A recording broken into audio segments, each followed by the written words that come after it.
not attempt to adjust your dial. Ba-da-bum-bum-bum. It's your boy Big Vern. This is App Stupid, the fastest growing sports and entertainment show on these YouTube streets. You're welcome. Holla. Boy Big Vern coming to you live from the App Stupid Studios on a beautiful Monday here in the Midwest, doing what we do, making it happen. Last segment, we talked about the Eagles. They may just have the Chiefs number. I don't know. Looking at this thing, it looks like the magic's gone. Kelsey and Mahomes, they're not on the same page. We got this guy missing balls, missing reads. And Philadelphia didn't do anything but play sound football. They played sound football. It wasn't exotic. It was just pin your ears back, put a hat on a hat, and somebody make a play. And it worked. So from the AFC West, we go to the NFC South in Atlanta. Stand up, ATL. Michael Penix Jr. and the Atlanta Falcons, they beat the Minnesota Vikings last night, and they made J.J. McCarthy look clueless. They were coming after this man. I'm talking about it looked so bad. I kind of felt sorry for the kid. However, we got to go ahead and talk about it. We'll get right into it when we get back from a quick 20 from a rap album. It's your boy Big Vern. Give me a beat. Ba-bum. Y'all know what it is. Y'all know what we do. We pushing another rap album. Joey Badass. It's Lonely at the Top. In stores now. Get it where you legally consume music, whether it be Apple Music, Google Play, or Spotify. My personal favorites on the track is going to be Dark Aura. That's cold. Swank White, Super Flea, High Roller, BK's Finest. BK Finest is wow. Underwater. That's probably one of my favorite songs. I was listening to that before I even cut this spot. Speeding Through the Rain, Still with Absol and Rhapsody. My goodness. Lonely at the Top, the entitled track itself. Joey Badass. Don't sleep on this one. Very good buy. In stores now. Shout out to Joey Badass. Much love to Brooklyn. I drug it. Like I said, go get the project. It was dope. But looking here at this was a beating by all. I mean, my goodness. You can't beat a dog like this and not go to jail. This was assault because the Falcons put up 218 rushing yards against that Minnesota defense. That's going to be 5 yards per play. That's insane. And when you're running the ball that well and 200 yards of rushing, you really don't need to put the ball in the air. Keep the ball on the ground, and then that just takes away the clock. Little dink and dunk passes, first downs here and there. You keep Minnesota's defense out on the field, and you can have your way with them. And the Falcons did just that. 19 first downs, 6 of 15 on third down conversion.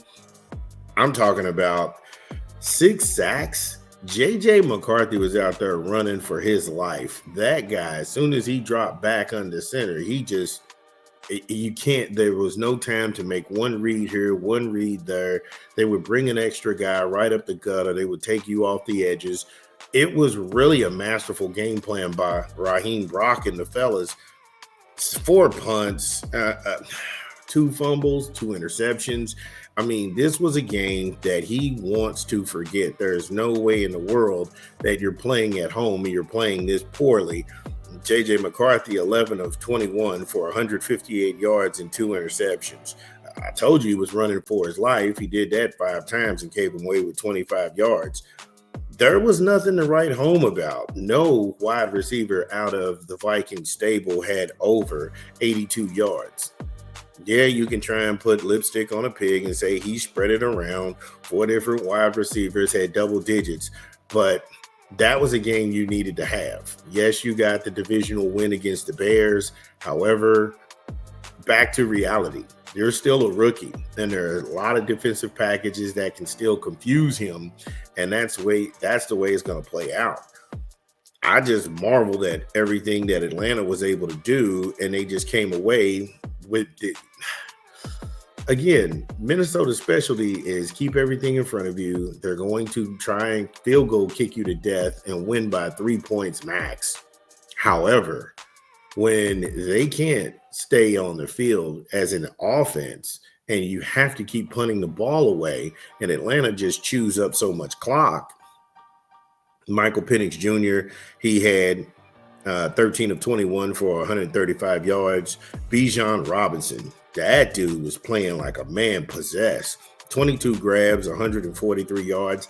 That's about 6 yards a carry. My goodness. Then you had Mr. Algier, 16 grabs, 76 yards and a score. Michael Penix, he tried to run. Again, the Vikings have a stout defense. They were able to go ahead and get him in the negative. Atlanta, like I said, it was a death by a million cuts. Atlanta's defense was death by a million cuts because no wide receiver in Atlanta had over 50 yards, and he had multiple wide receivers with double-digit yardage. But again, it wasn't the fact that they were lights out. It was just sound football. And all day long, I will say, the run sets up the pass. But if they can't stop the run, why would we even pass the ball? 214 yards is atrocious. Whoever is the defensive coordinator, that dude is officially on the hot seat because Atlanta is not predicted to be the big juggernaut in the NFC South. And if you're giving up 214 yards to them, this should be an indicator for every team. Minnesota cannot stop the run. They cannot stop the run. So if you have a physical O-line that likes to get in that run block protection, yeah, the Vikings are chopped cheese. However, if you're an Atlanta fan, Dirty Birds in the ATL, Fulton County, stand up. Get at your boy, this Big Vern. Again, if you are listening to this pod, get in the comments. Let us know, did we get it right? What did we leave out? This is Big Vern. We talk back. We'll be back. Top of the hour. This is your boy Big Vern at Absolute.